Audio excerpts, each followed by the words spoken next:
Breakups aren't hard when you've got a library card. Buckle up because this is a long one. This story covers a few years, but I'll try to keep it concise. Back in 2015, I 25 million was swiping on the apps and matched with someone 28F named Ash. Not bothering with a fake name because I'd gaff if she sees this. We went out a couple times and found we had a lot of chemistry. Things got real physical real quick and seemed to be going well for a couple months. One night after we'd gone to a strip club together and fucked in my car, I dropped her off at home. Later that night she started sending some sex that had just a weird energy. Something felt off. Then she said something to the effect of, "What if I was with someone else right now?" Thinking this was some sexy hypothetical, I played along, but then I get a nude of her that was clearly taken by someone else. I ask her who she's with and she said her roommate's BF. I got so upset I threw up. I was furious and devastated. Despite that, we met up a week or two later. I forgave her way too easily and she moved out of her apartment and into her mom's basement. Not long after that, things were back to normal and fun. Then she decided she needed to get sober and enter recovery, which I was super supportive of. I drove her to meetings when I could, hung out with her when she wanted, and gave her space when she wanted. Early sobriety is a super volatile state to be in, but I did my best to be a good partner to her. Eventually, we made it work, for a while. I felt that at that point we'd been together long enough that I wanted to introduce her to my family. We had a big dinner planned at my sister's house, but the night of she went totally radio silent on me. Never showed no responses when I checked in on her. I was a wreck for the next few days, barely being able to eat, sleep, or do anything besides worry and spiral. After several days of this, I went to her workplace a little while before she got out and waited in the parking lot. She eventually came out, and I was just relieved that she was okay. I asked what happened and she told me that she'd had a bad relapse and even tried to overdose. I was as understanding and supportive as I could be.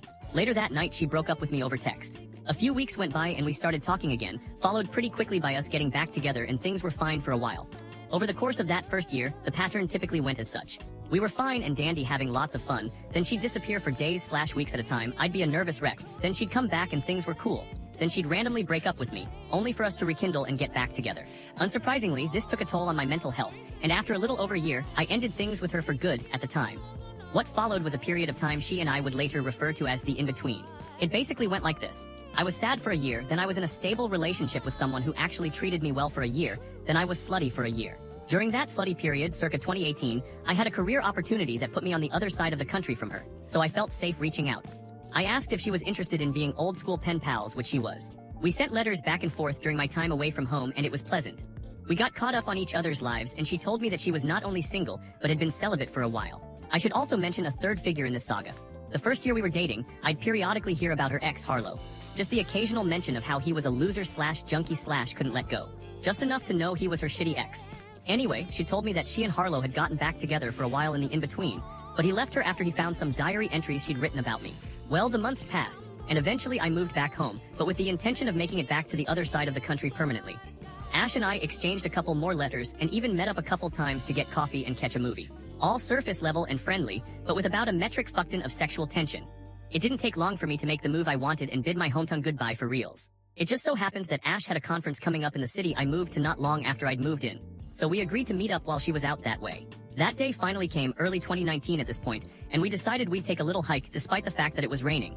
A little while into our hike, we took a break and sat for a bit. She then told me how sorry she was for how she'd treated me in the past, how much she'd grown and worked on herself in these 3 years, and how she'd never been able to stop thinking about me. I told her I hadn't stopped thinking about her either. We kissed, and then hightailed it back to my apartment to do 3 years worth of fucking in a single afternoon. Then, I drove her back to the airport. We decided to get officially back together despite the distance. She flew out to visit me for longer stretches a few times after that, and it really seemed like she'd changed. For the first few months anyway. Some old patterns started to re-emerge, and it wasn't long before we were back to periodic disappearances and short-lived breakups. This got compounded by both the distance and eventually COVID lockdowns. Since we were so far apart, whenever she'd disappear, all I could do was wait and spiral, often leading to obsessive social media rabbit holes. I should also mention the social media weirdness. It was fine for us to follow each other on Instagram, but she refused to let us be Facebook friends. Whenever I'd try to ask why this was, she'd disappear, so I made excuses for her in my head and just tried to be grateful for what I had. Anywho, these rabbit holes never lead to much besides a couple cryptic clues that felt like grasping at straws. Then she'd finally come back into contact and we'd be fine again. Rinse and repeat. It was in this time frame that we started seriously discussing our future, and she showed a lot of interest in moving out to my new city and moving in with me, and even eventually getting married. During one of her visits, she told me that she'd applied for a PhD program at a school in another state.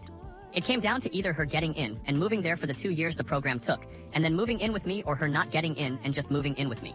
On the last day of her visit, she told me she got in and I felt a mixed bag. I wasn't thrilled about an extra 2 years of long distance, but I believed the wait would be worth it, and I was genuinely happy for her. So it went for a while like that, with lots of exciting ups and devastating downs. She just got worse and my mental health suffered. One of my social media rabbit holes led to the discovery that Harlow had moved to the same small city Ash had just moved to for school. I asked her about it, and she said it was because his parents were from there, and he had to move back with them. That was also apparently how she'd heard about this school and PhD program. 2021 rolled around, and with our new vaccinations, the possibility of travel opened back up. After about a year and a half apart, she booked a flight to come see me, for a weekend. No other visits had been that short, but I took what I could get. It was also around this time that it came out that her PhD program was now going to take an extra year. She never bothered to tell me, I had to explicitly ask about it. Another benefit of being vaxxed was I could go out to my favorite karaoke bar again, which I did one night in the summer of 2021 with a friend. He had a circle of friends among the regulars at this bar, and that night I met them. Among them was a lovely woman who I'll call Catherine, fake name. Now I'll admit I'm not always great at social cues, and I'm especially bad at telling the difference between someone flirting with me and just being nice. I've been wrong about both many times in my life. Anyway, Catherine was there the next week too, and invited me to a movie that a big group of her friends were going to. We went, had a lovely time, and hung out a couple more times after that.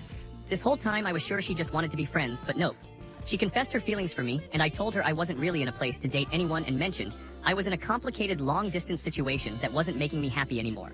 Honestly, someone being kind to me really opened my eyes to how horribly and arguably abusively I'd been treated by Ash. I realized I needed to cut her off once, and for all regardless of whether Catherine would still give me a chance. I took some time to gather my thoughts and write out a breakup message to Ash detailing all the ways she'd mistreated me. It ended up being novel length and required me to break it up into multiple messages. Felt so cathartic to finally get all of that out, and of course she left it on read. Never heard from her again. Catherine and I dated for a few months after that, and after a bunch of stuff that's not relevant to this story, she broke up with me. I was pretty heartbroken and depressed for a while, which led to a few more rabbit holes. The last one actually led to some real answers, or rather, one answer that explained pretty much everything. I managed to dig up a Facebook post Ash's mom had made back in 2018. It was a post in a public group for some kind of family reunion. An RSVP/primer of sorts for the rest of the family. It went along the lines of I'm XXXXXXXXX, daughter of YYYYYYYY and ZZZZZZZZ, and here's my daughter Ash and her husband Harlow. It linked to both of their real Facebook accounts, so there was no mistaking. This post would have been right around the time she and I reconnected and started sending letters to each other, when she explicitly told me she was not in any kind of relationship. Furthermore, I learned that she wasn't in school at all, but it was Harlow that got into the PhD program. Now I had 2 reasons to be devastated, and I did not take it well. Months upon months followed with me isolating in the dark as much as possible, and using basically all of my saved up sick time on mental health days. Whenever I had to be at work or around people in general, I'd just kinda power through it and count the seconds until I could be alone again. Eventually I started seeing a therapist and got referred to a psychiatrist for some mood stabilizers. Okay, now we can finally get to the revenge. Somewhere during this tumultuous time, I remembered that I'd given Ash access to my library card, as she was an avid reader, and since we lived in different cities, my library card opened up a wider selection of ebooks and the like for her. I logged into my account one day and saw that she'd been actively using it this whole time. Huge list of holds and reservations covering a wide variety of topics and genres. Inspiration struck and I waited for the perfect moment to get my extremely petty revenge. I monitored my account until she checked out a fresh book. I gave her a couple days to start it and get invested, then I went through all her lists with a machete. I returned the book she was reading and canceled all her holds and reservations, except for a book about saving your marriage from infidelity. I figured she'd need that one. I then put a bunch of holds on books with titles that I knew would call her out. Titles like Secrets I Know, A Little Bit Married, Good Morning Monster, or The Patron Saint of Liars. I'd check back on them every couple days until one day all the lists were cleared out and I knew she'd seen it. I even looked up her Insta and she'd changed her bio to Patron Saint of Liars. I'd gotten under her skin for sure. A couple months later I checked my account again and she was back to using it, so I decided to be a tad more direct. I cleared out her holds and reservations again, but this time I put holds on a bunch of books with some variation of cheater in the title. It was never a problem again after that. I haven't heard from her since, and I've been doing much better mentally. I'm even in the process of getting weaned off the mood stabilizers. I'm also in a much better relationship now. Every so often I'll be reminded of this whole debacle and it makes me smile. My revenge wasn't harmful, illegal, or even proportionate to what she put me through, but it was petty as fuck and I'm okay with that. And Ash, if you're reading this, fuck all the way off.